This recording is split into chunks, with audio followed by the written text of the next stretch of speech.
سنت جس گھر میں زندہ ہے، جو گھرانہ نبی کے طریقے کا غلام ہے، حقیقت میں وہی دیندار۔ تم بھی ان کاموں کو کرو تاکہ اللہ تم سے بھی خوش ہو جائے۔ تو آج ہم اپنے گھرانوں میں، اپنی زندگیوں میں غور کر کے دیکھیں تو پتہ چلے گا کہ کیسے کیسے حالات اس وقت میں چل رہے ہیں۔ ہمارے اپنے گھرانوں میں نبی کے طریقوں پر کتنا عمل ہو رہا ہے، نبی کی سنتوں پر کتنا عمل ہو رہا ہے۔ میرے گھر میں نبی کی کون سی سنت زندہ ہے، نبی کا کون سا طریقہ زندہ ہے۔ مفتی شفیع صاحب رحمۃ اللہ علیہ جو معارف القرآن کے مصنف ہے، بہت بڑے مفتی گزرے ہیں، اور اس وقت کے شیخ الاسلام حضرت مولانا مفتی تقی عثمانی صاحب دامت برکاتہم العالیہ کے والد بزرگوار ہیں۔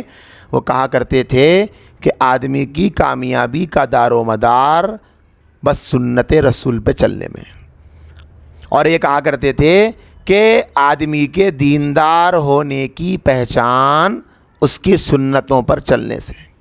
سنت جس گھر میں زندہ ہے، جو گھرانہ نبی کے طریقے کا غلام ہے، حقیقت میں وہی دیندار ہے۔ دیندار لوگ ایسے نہیں ہوتے جو آج کل ہمارے پاس چل رہا۔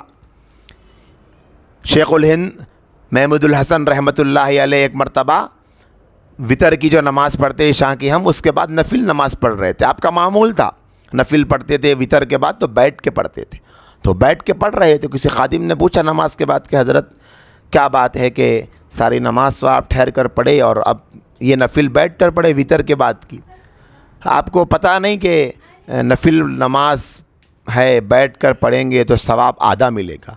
تو فرمایا کہ مجھے تو بالکل پتہ ہے کہ نفل نماز کا ثواب آدھا ملتا ہے، لیکن ہمیں تو نبی کی نقل سے پیار ہے، نقل سے پیار ہے۔ ثواب آدھا ملے گا لیکن نبی کی نقل کرنے کا ہم کو شوق ہے۔ یہ نبی کی نقل کرنے کا مزاج تھا میری ماؤں میری بہنوں۔ نبی کی ایک ایک سنت پر عمل کرنا ہمارے صحابہ سے لے کے اب تک کی ساری تاریخ کے لوگوں کا مزاج تھا۔ حضرت ڈاکٹر عبدالحی صاحب رحمۃ اللہ علیہ فرمایا کرتے تھے کہ تم ہر کام نبی کی سنت کے ارادے سے کرو، ہر کام نبی کی سنت کی نیت سے کرو، اور یہ فرمایا کرتے تھے تمہارے نبی نے جتنے کام کیے ہیں وہ سارے کاموں کے کرنے کی وجہ سے اللہ تبارک و تعالیٰ ضرور خوش ہوتے ہیں۔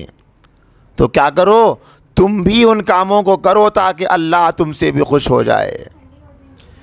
قرآن مجید کی آیت میں کیا مضمون آیا کہ اللہ تم سے محبت کرے گا اگر تم نبی کی اتباع کرو۔ تو کیا ہوگا؟ نبی کی اتباع کرو تاکہ اللہ تم سے محبت کرنے لگے۔ اور فرمایا کرتے تھے نبی کریم صلی اللہ علیہ وسلم کی زبان مبارک سے جو دعائیں نکلی ہے ان دعاؤں کے پڑھنے میں اللہ کے نبی کا قرب ملے گا، اور اللہ کا نبی جس سے قریب ہوگا اللہ اس سے بے پناہ محبت کرنے لگے۔ اللہ تبارک و تعالیٰ بھی محبت کرنے لگیں گے ایسے آدمی سے، ایسی بہن سے۔